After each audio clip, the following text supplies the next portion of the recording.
Halo guys, perkenalkan nama aku Lulu. Kali ini aku mau bercerita ke kalian tentang misteri akar hidup di pendakian. Buat kalian yang merasa pendatang baru atau tamu di daerah tertentu, coba lebih dijaga lagi adab dan juga sopan santun kalian guys. Ikuti instruksi dari pemimpin ataupun warga setempat agar tidak kejadian seperti teman aku ini guys. Ini merupakan kisah nyata dan juga pengalaman aku pribadi bersama teman-temanku yang saat itu adalah seorang pendaki di salah satu hutan. Saat itu aku sedang berada di acara perkemahan. Kita juga membentuk beberapa kelompok. Ada kelompok 1, kelompok 2, kelompok 3, kelompok 4, kelompok 5 dan juga kelompok 6.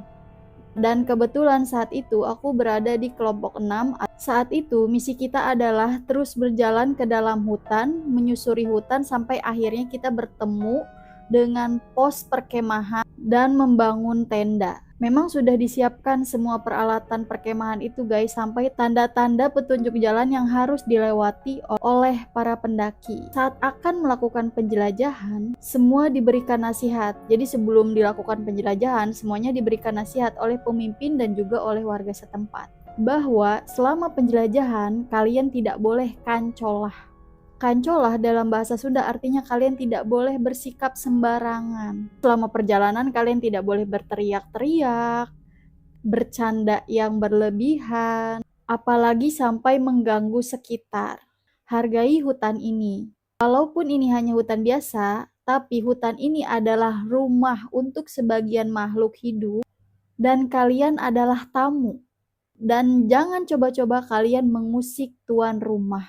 Itu kata warga setempat. Setelah itu, mulailah kita semua melakukan penjelajahan. Kita mulai melakukan penjelajahan sesuai dengan nomor urutnya guys. Jadi kelompok 1 dia akan berjalan pertama kali, kelompok 2 dan juga seterusnya sampai kelompok aku yaitu kelompok terakhir, kelompok 6.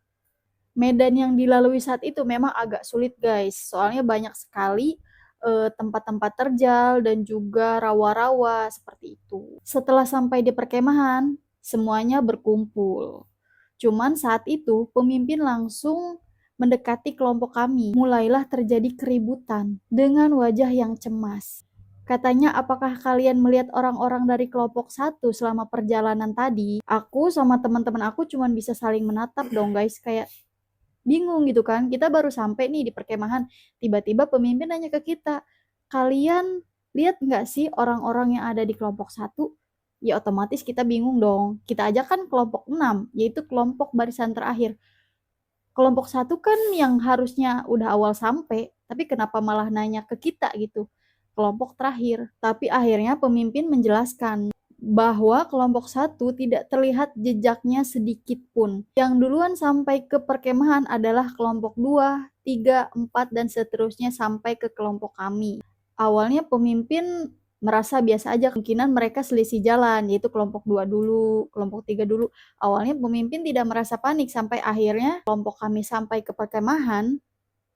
Kelompok 1 belum kelihatan batang hidungnya guys, itu yang membuat pemimpin perkemahan merasa panik. Awalnya aku dan teman-temanku bersama dengan kelompok yang lain menenangkan pemimpin, kemungkinan sebentar lagi mereka akan sampai. Jadi kita tunggu dulu nih selama mungkin beberapa menit, semoga aja mereka sampai gitu. Kalau misalkan selama waktu yang ditentukan ini mereka belum sampai, barulah kita melakukan pencarian. Hari udah mulai petang guys, saat itu kelompok 1 belum juga ditemukan. Dengan kesepakatan bersama, kita mulailah melakukan pencarian kelompok 1. Pencarian yang dilakukan cukup lama guys, itu kita dari sore sampai mungkin hampir menjelang maghrib, jadi kayak udah mau maghrib gitu, kita tetap melakukan pencarian dan belum terlihat jejaknya sama sekali. Akhirnya kami mendengar suara langkah kaki, dan kami mulai mendekati suara itu. Mulailah terlihat wajah-wajah dari kelompok 1. Saat ditemukan, kelompok 1 wajahnya cukup memprihatinkan, yaitu mukanya benar-benar pucat, kelelahan, benar-benar mengkhawatirkan. Bahkan ada beberapa temannya yang dibopong oleh mereka. Kami yang menemukan mereka dalam kondisi seperti itu, panik dan langsung lari menolong mereka guys, membopong mereka dibawa ke perkemahan. Setelah sampai di perkemahan, mereka benar-benar terlihat lelah dan memprihatinkan. Bahkan ada juga yang sampai pingsan saat sampai perkemahan. Mungkin mereka sebenarnya udah nggak kuat selama perjalanan, cuman mereka tahan aja kali ya guys. Jadi saat itu kami mulai menenangkan mereka guys. Kita kasih minum, kita tenangkan dulu. Setelah mereka tenang, barulah kita ajak bicara, kenapa bisa sampai seperti ini kondisi kalian. Setelah tenang, mulailah mereka bercerita guys. Selama perjalanan, mereka selalu menemukan hal-hal yang aneh. Memang selama perjalanan itu mereka tidak mendengarkan ucapan dari ketua. Katanya bernyanyi-nyanyi dan juga bercanda-canda saat itu, saling tertawa. Kami tidak terfikirkan akan terjadi hal seperti ini. Sampai akhirnya tiba-tiba salah satu dari teman mereka pingsan. Mereka pikir itu pingsan guys, ternyata temannya itu mengalami kesurupan. Setelah temannya sadar dari kesurupan, keanehan mulai terjadi guys. Mereka merasa bahwa mereka telah berjalan cukup jauh dan juga lama, tetapi mereka merasa berputar-putar di tempat yang sama. Jadi mereka udah berjalan cukup jauh dari tempat itu, tapi ujung-ujungnya kok bisa kembali di tempat itu. Awalnya mereka tidak menyadari hal itu, sampai udah berkali-kali mereka berputar-putar, barulah salah satu di antara mereka menyadari bahwa mereka sedang berputar-putar di tempat yang sama. Mereka mulai merasa kelelahan dan juga menangis. Kita sebut aja namanya Sandi. Sandi yang mulai menyadari situasi ini berpikir bahwa kemungkinan mereka terkena akar hidup. Saat seseorang terkena akar hidup di tengah hutan, mereka akan tersesat dan juga akan berputar-putar terus di tempat yang sama berkali-kali. Sandi yang sudah menyadari hal itu, akhirnya mulai mencari pohon yang paling tinggi di tempat itu dan juga memanjatnya ke atas. Setelah memanjat pohon, Sandi melihat sekitar dan ternyata jalan yang mereka lalui tadi adalah jalan buntu, guys. Ternyata jalan yang sebenarnya adalah sebelah sini. Jadi mereka tuh berputar-putar di arah sini. Ternyata jalannya itu di sini, guys. Sandi yang udah di atas pohon akhirnya menyadari bahwa mereka berputar-putar di tempat yang salah.